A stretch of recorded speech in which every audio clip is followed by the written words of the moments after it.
أعوذ بالله من الشيطان الرجيم بسم الله الرحمن الرحيم ويوم نحشر من كل أمة فوجا ممن يكذب بآياتنا فهم يوزعون حتى إذا جاءوا قال كذبتم بآياتي ولم تحيطوا بها علما أم ماذا كنتم تعملون ويوم نحشر جس دن ہم اٹھائیں گے من كل أمة فوجا ہر امت میں سے ایک گروہ کو ممن یکذب بآیاتنا جو ہماری آیتوں کو جھٹلایا کرتا تھا فہم یوزعون پھر ان کی گروہ بندی کی جائے گی پھر ان کو جمع کیا جائے گا حتی اذا جاؤ یہاں تک کہ جب وہ آ جائیں گے قال تو اللہ ان سے پوچھیں گے کہیں گے اکذبتم بآیاتی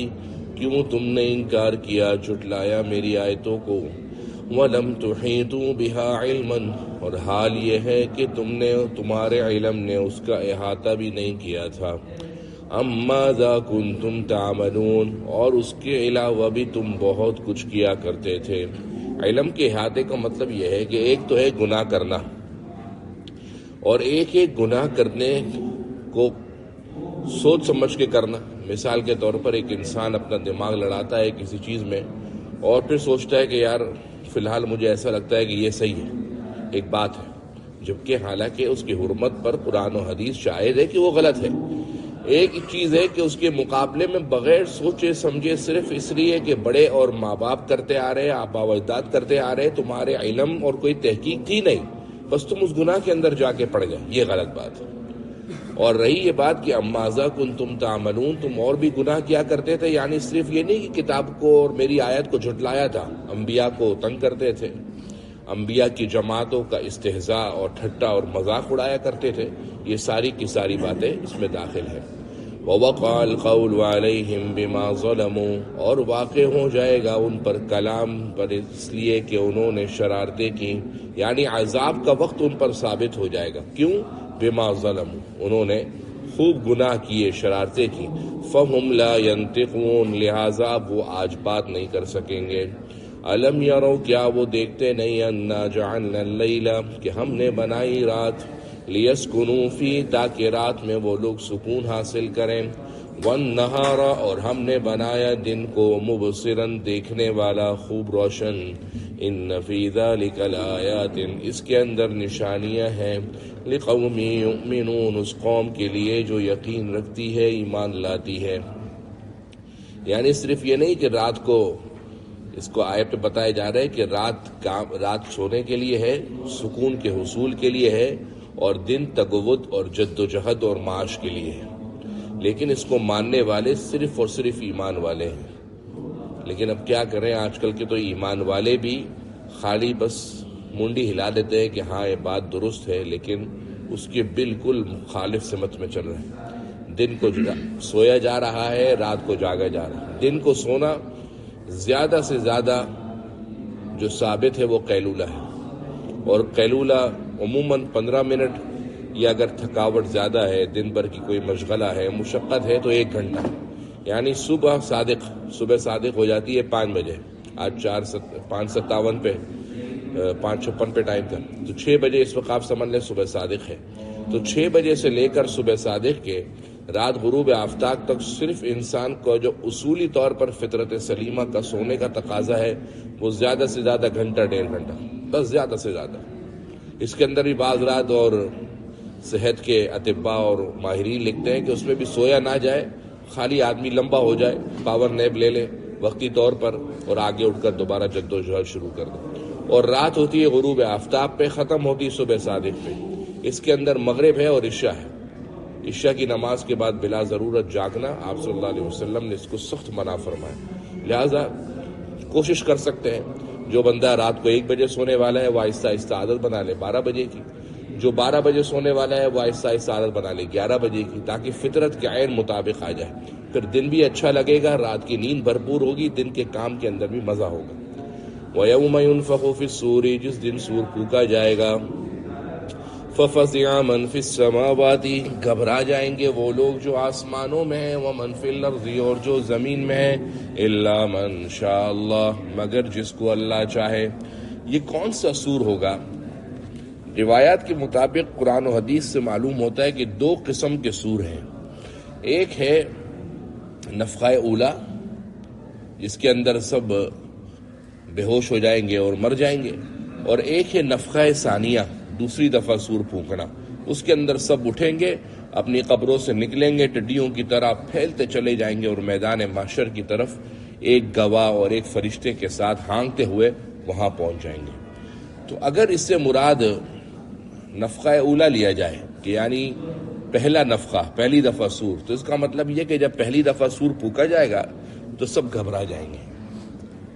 سب گھبرا جائیں گے، اور گھبرانے کے بعد فَصَعِقَ مَن فِي السَّمَاوَاتِ جیسے کہ قرآن مجید کی ایک اور آیت سے ہے کہ پہلے گھبرائیں گے اور پھر بے ہوش ہو جائیں گے۔ اور اگر اس فزیعہ یوم ينفخ فی الصور ففزع کے اندر نفخہ سور سے مراد، جیسے کہ بعض مفسرین نے کہا ہے، نفخہ ثانیہ مراد لیا جائے کہ تو پہلے نفخے کا الگ حکم ہے اور دوسرے نفخے کے اندر بھی گھبراہٹ ہوگی، اور گھبراہٹ کے بعد دوسرے طریقے شروع ہوں گے۔ اور بعض نے مفسرین نے فرمایا کہ دو نہیں بلکہ تین سور ہیں، تین سور ہیں، صاد واو را، تین سور پھونکے جائیں گے، اور پہلا سور گھبرانے والا ہوگا کہ جب وہ سور پھونکا جائے گا تو سارے سب کے سب گھبرا جائیں گے، اور دوسرا سور وہ صاعق کا ہوگا جس کے اندر سب کے سب بے ہوش ہو جائیں گے، اور تیسرا زور حشر و نشر کا ہوگا جس کے اندر سب دوبارہ اٹھا لیے جائیں گے۔ لیکن محدثین کا اس بات پر اتفاق ہے کہ احادیث بھی اس پر شاہد ہے کہ دو ہی سور پھونکے جائیں گے۔ تیسرے سور پھونکنے کا جو بعض مفسرین نے فرمایا ہے وہ بات مرجوح ہے، اور اس کا زیادہ ثبوت احادیث یا قرآن کی تفاسیر سے نہیں ملتا ہے۔ تو اس کے اندر کہا جا رہا ہے کہ سور پھونکا جائے گا تو سب کے سب گھبرا جائیں گے، من فی السماوات جو آسمانوں میں یعنی فرشتے وغیرہ اور جو بھی اس قسم کی مخلوقات، ومن فی الارض اور جو کچھ زمین میں، الا من شاء اللہ مگر جو اللہ چاہے۔ جن کے بارے میں اللہ کی چاہت ہو وہ نہ گھبرائیں، وہ نہ گھبرائیں گے۔ وہ کون لوگ ہیں؟ تو مفسرین نے فرمایا کہ وہ شہداء ہیں۔ حضرت ابو ہریرہ رضی اللہ عنہ سے بھی روایت ہے، وہ فرماتے ہیں کہ یہ لوگ شہداء ہیں کہ جو قیامت کے دن جب سور پھونکا جائے گا تو اس دن کسی بھی قسم کی گھبراہٹ کے اندر مبتلا نہیں ہوں گے۔ اور جب شہداء اس کے اندر ہیں تو شہداء کے درجے سے اوپر صدیقین ہیں، اور صدیقین کے درجے سے اوپر انبیاء ہیں، وہ بھی ان تمام قسم کی گھبراہٹ سے بالکل پاک ہوں گے۔ اور ایک سور سے دوسرے جو سور پھونکنے کا وقفہ ہے، ابن مبارک رحمۃ اللہ علیہ نے مرسلن روایت کیا ہے، قرطبی میں لکھا ہے کہ 40 سال کا وقفہ ہوگا ایک سور پھونکنے سے لے کر دوسرے سور پھونکنے کے درمیان تک کا، اور اس دوران جو اللہ والے نیکوکار ہوں گے وہ بھی گھبرائیں گے، لیکن جو اس سے اعلیٰ درجے کے شہداء، صدیقین اور انبیاء ہیں وہ نہیں گھبرائیں گے، کیونکہ اللہ تعالیٰ نے ایسے بندوں کی صفت دنیا کے اندر یہ بیان کی تھی کہ دنیا کے اندر والذین هم من عذاب ربهم مشفقون، کہ دنیا کے اندر چاہے نبی تھے یا صدیق تھے اللہ کے عذاب سے ڈرتے بہت تھے،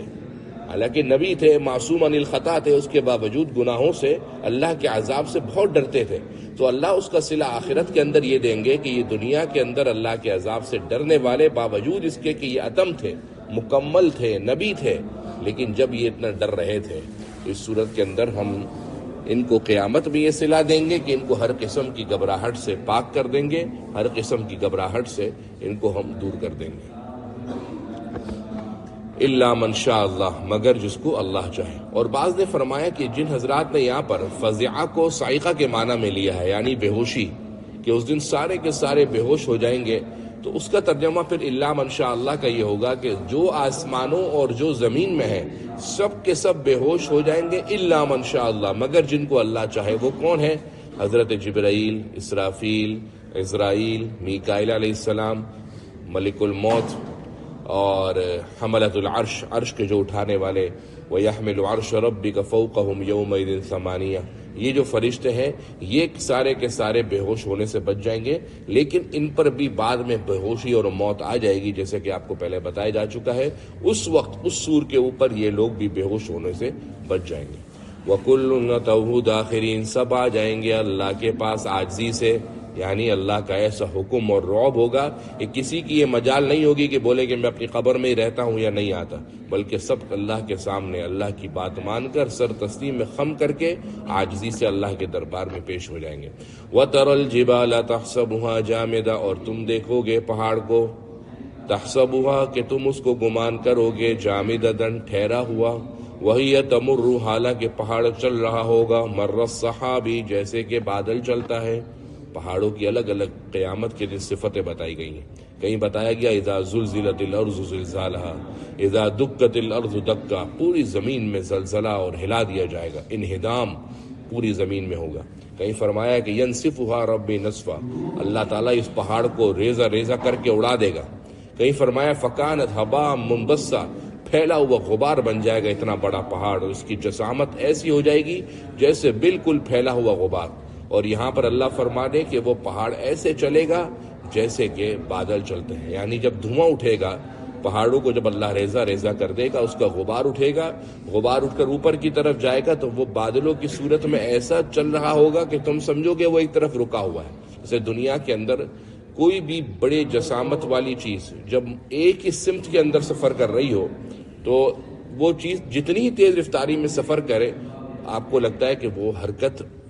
نہیں کر رہی ہے، وہ کھڑی بھی ہے۔ جیسے بادلوں کے بارے میں ہم سمجھتے ہیں، حالانکہ بادل تو اپنی رفتار سے چل رہے ہیں، بادل کو آپ ایسے دیکھتے ہیں نہیں سمجھتے ہیں کھڑا ہوا ہے، جب تک آپ کو یقین نہیں ہو جاتا کہ بادل اس افق سے دوسرے افق تک چلا نہیں گیا، ورنہ آپ اس کو یقین سمجھتے ہیں کہ یہ کھڑا ہوا ہے۔ تو اسی طریقے سے اتنی بڑی جسامت والا پہاڑ جب اللہ اس کو ریزہ ریزہ کر کے اڑائے گا تو یہ اوپر جا کر ایسے بادل کی شکل کے مانند ہو جائیں گے کہ عام آدمی سمجھے گا کہ وہ کھڑے ہوئے، حالانکہ وہ ایسے چل رہے ہوں گے جس طرح بادل چلتا ہے۔ صنع اللہ، اللہ کی کاریگری ہے، الذی یتقن کل شیء، جس نے ہر چیز کو صحیح صحیح بنایا۔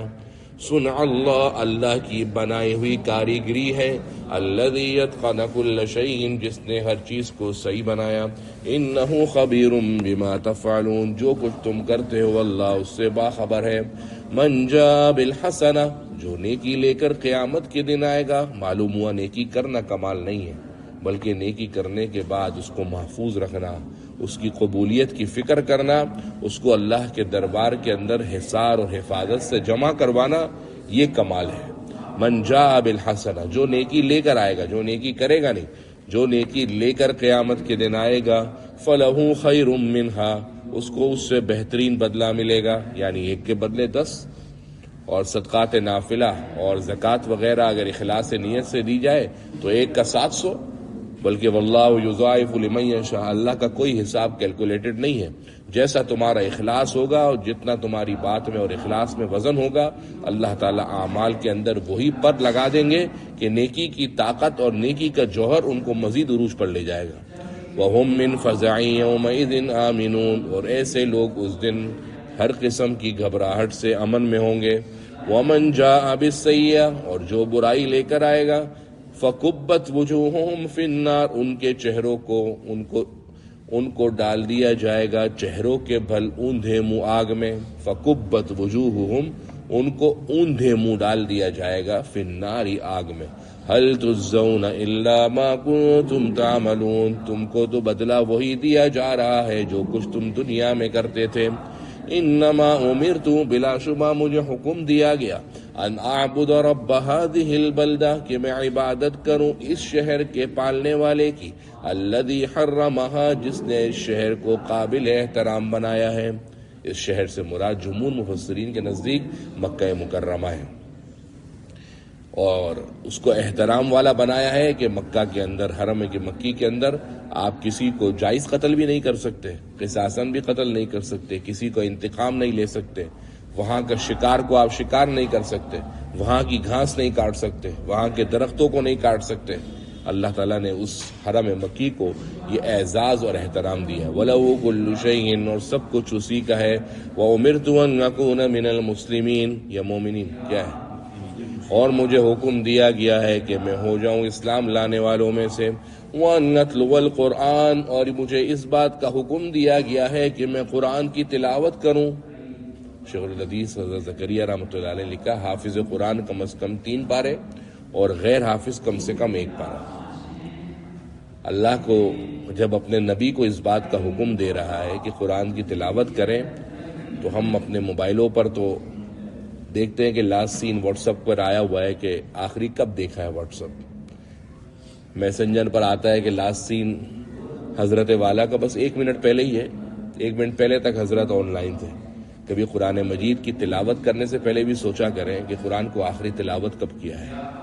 قرآن کا بھی لاسٹ سین کا تو مت دیکھیں، کہیں ایسا نہ ہو کہ موت آ جائے اور قرآن کے لاسٹ سین کو مہینے گزر گئے ہوں کہ قرآن کو دیکھا نہ ہو۔